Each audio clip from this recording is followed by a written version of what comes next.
एक बार एक आदमी था जो अपनी फैमिली के साथ बहुत खुशी से रहता था।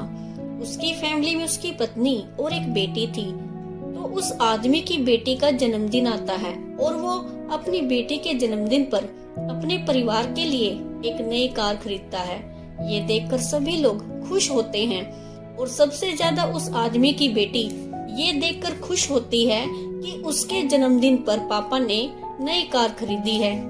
अब अगले दिन जब वो आदमी नींद से जगा तो उसने देखा कि उसकी बेटी एक नुकीले पत्थर से उस नई कार पर कुछ लिख रही थी, जिसकी वजह से उस कार पर स्क्रैचेस आ जाते हैं। ये देखकर उस आदमी को बहुत गुस्सा आता है और गुस्से में उसने अपनी बेटी को पीटना शुरू कर दिया।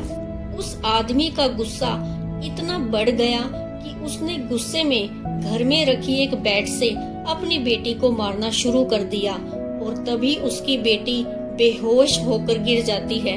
ये देखकर उस आदमी को एहसास होता है और वो होश में आता है।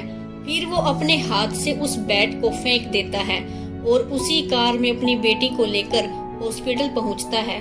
हॉस्पिटल जाने के बाद पता चलता है कि उसकी बेटी मर चुकी है। ये सुनकर उस आदमी को सदमा लगता है और रोते रोते जब वो आदमी हॉस्पिटल से बाहर निकलता है तो उसकी नजर अपनी कार पर पड़ती है। तो उसने देखा कि उस नुकीले पत्थर से उसकी बेटी ने उस नई कार पर लिखा था, आई लव यू पापा, यू आर माई हीरो। ये देखकर उस आदमी को और भी ज्यादा पछतावा होने लगता है और वो अपने किए पर रो रहा होता है।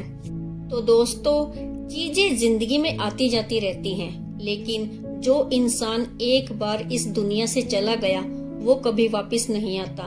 तो हमें प्यार चीजों से नहीं बल्कि इंसान से करना चाहिए और अपने गुस्से पर भी काबू रखना चाहिए, क्योंकि हद से ज्यादा गुस्सा खतरनाक साबित हो सकता है, जैसे उस आदमी के साथ हुआ। आशा करती हूँ आपको ये कहानी अच्छी लगी होगी। Thanks for watching.